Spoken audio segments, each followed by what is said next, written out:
Hi everybody, it's Catherine from In the Pink Designs. I'm an independent Stampin' Up demonstrator, and if you're new here, welcome. I would love it if you would subscribe and hit the notification bell to be notified whenever I upload a new video. My project today is a fun size candy box. The box measures 2 3/4 by 2 3/4 by 1 inch. 2 fun size candies, or if they're small, more than that will fit in here. Did I say 1 inch? Just in case it's 1 inch high. I used a bunch. I used the Sparkle of the Season stamp set for the greeting and the seasonal swirl dies for the sparkly swirly and the black. I used Cutest Halloween stamp set, seasonal label dies for this sentiment, and the Halloween punch. And this little witch hat is from Frightful Tags dies. Alrighty. Let me see. Let me hold it closer because I'm getting complaints that people can't see what it looks like. It's too small. There you go. Okay. So for this project we need, and there's always pictures on my blog if you want to, I'll have that link below if you want to see things more close up. We need some basic white for stamping, some granny apple green for stamping. We need a piece of basic black cardstock that is 8 by 5 1/4. So you're going to get 2 of these out of each piece of your cardstock. We have this swirl with the stars from the seasonal swirl dies, and I cut this out of black glitter paper. We have a witch hat from Gorgeous Grape cardstock. That's from the Frightful label dies. And then I have 5 pieces of Bright's DSP in the Gorgeous Grape. One that is 2 1/2 by 2 1/2 for the top, and 4 that are 2 1/2 by 3/4 for all the sides. Alrighty, and that's what we need. Okay, so we're going to start with our 8 by 5 1/4 piece of cardstock. And I simply scored, and we're going to score on the 8-inch side. Okay, and we're going to score at 1, 3 3/4, 4 3/4, and 7 1/2. We're going to switch it to the 5 1/4 side, and we're going to score at 1, 3 3/4, and 4 3/4. And that's it. Okay, I'm just going to fold and burnish. Alrighty. Now this is what your cardstock should look like after you cut it, okay? This piece here. So we're going to get rid of all of this over here and the 2 rectangles on the top and down here, and then we're just going to keep our rectangle straight and take a wedge out of our squares. Alrighty, so now we have the skinniest rectangles on the left hand side and at the top. Alright, and we're going to start on the bottom left with this square right here. We're going to cut up to the first score line, and then we're going to wedge the sides of this square here. Okay, now we're going to go to the other side of this rectangle and cut it straight to the first score line, skip the square, and cut the other side, the other rectangle side straight. And then we're going to wedge both sides of this square. Alrighty. Go to the other side of this rectangle and cut it straight. And then we're going to get rid of this small rectangle and just wedge a little bit up into the one above it. Alright, so that's what the bottom looks like after it's been cut. Now we're going to turn it 180.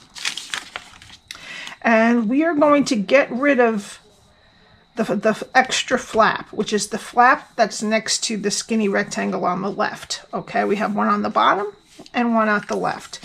Okay, so we're going to start at the left, and we're going to go over 2 score lines, and we're going to cut up to the second score line.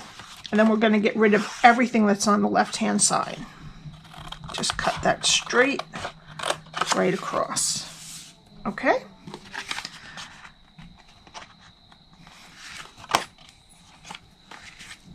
Alrighty.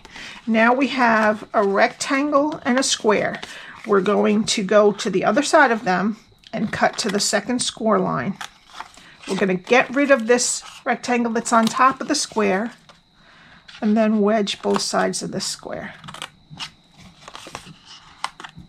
Okay, now this is our flap, so we're going to completely ignore that. I'm going to go to the other side of it and cut straight to the second score line again. Now we have a square and a little rectangle on the top. We're going to get rid of this rectangle on the top and wedge both sides of the square. And that's it. This is what your cardstock should look like right now. All right. Now we need the detail trio punch, and we're going to round both corners of the flap.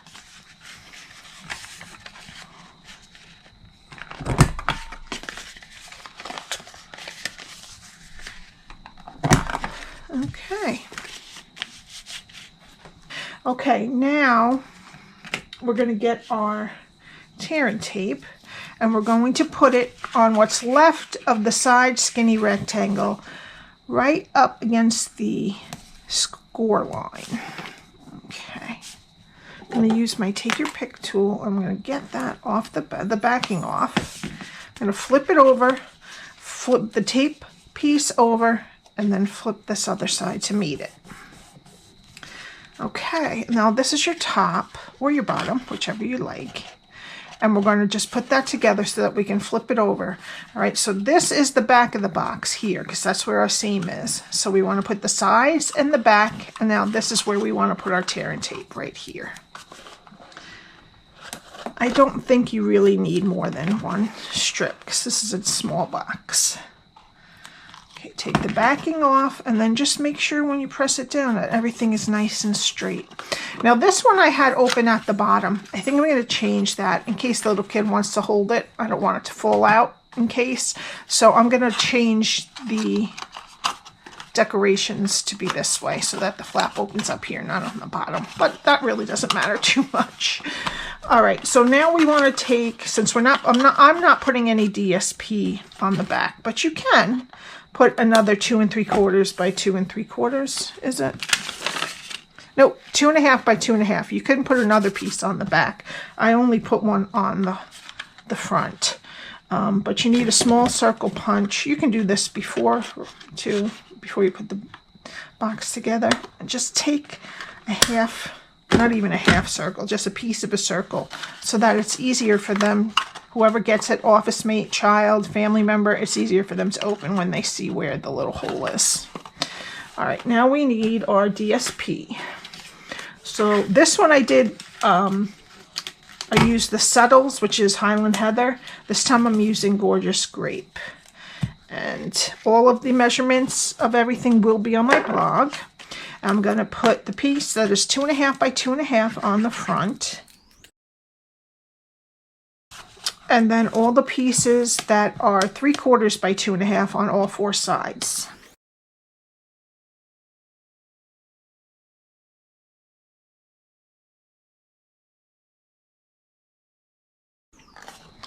Okay. All right, now we're going to let that dry a minute and we're going to do our stamping. So I'm going to get my basic white and my pumpkin pieces from Cutest Halloween stamp set. First I'm going to do the inside of the pumpkin with pumpkin pie ink.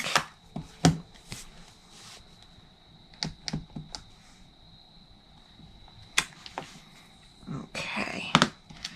Then I'm going to do the outline with Tuxedo Black.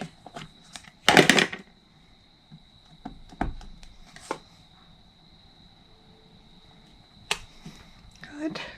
Also with Tuxedo Black, we're going to do the face. Good. And on the Granny Apple Green, we're going to do the sentiment, which is from Sparkle of the Season stamp set.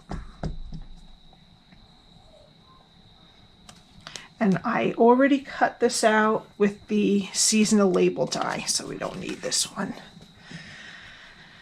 Okay.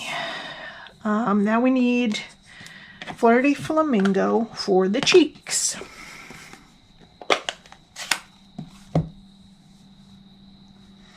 And I normally color in the stem with a light mossy meadow Stampin' Blend, but it's going to be covered by the hat, so we don't have to worry about that. Alrighty, now we need the Halloween punch. And I'm just going to put it in where the pumpkin is. Alrighty. And it's easier if you put it in a strip, then you don't waste any of the paper above it. Okay, now we have our sparkly black glitter paper swirl from the seasonal swirl dies.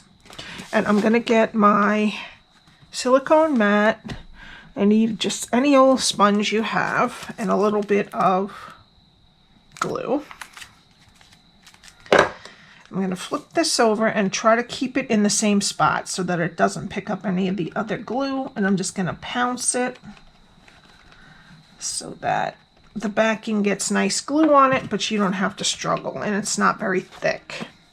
All right, and I'm just going to center this right in the middle of my box. And there you go. It stays on nicely, and you don't have to struggle with putting glue on there. All right, and then I'm going to take my dimensionals, and I'm going to put my pumpkin on.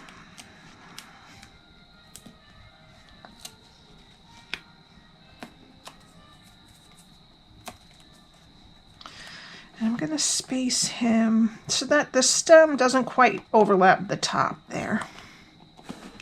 All right, and then I'm going to put my Happy Halloween right underneath him, or her.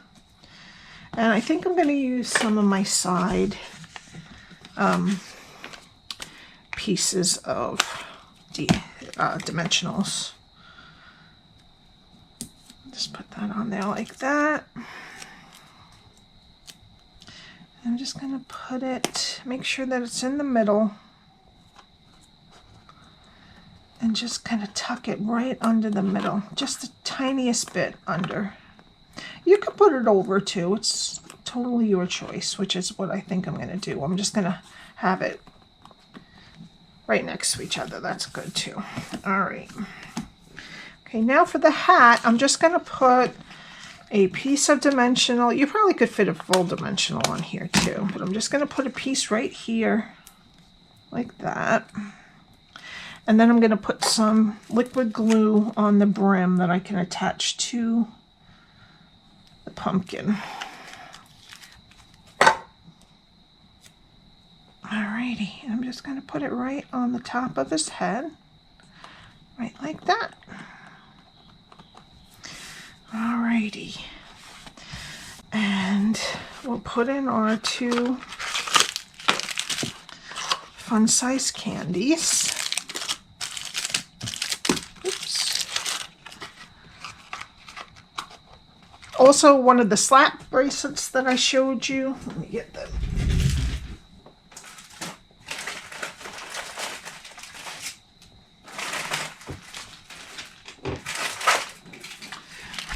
The little game will fit in, one of the squishy Martians. Skeletons will fit in, and one of the slap bracelets rolled up will all fit in there. Alright, so if you don't want to give out candy. And we only need a final touch, which is my Holiday Rhinestone Basic Jewels. And I'm just going to take a green one and put it right in the middle of the hat, the buckle on the hat.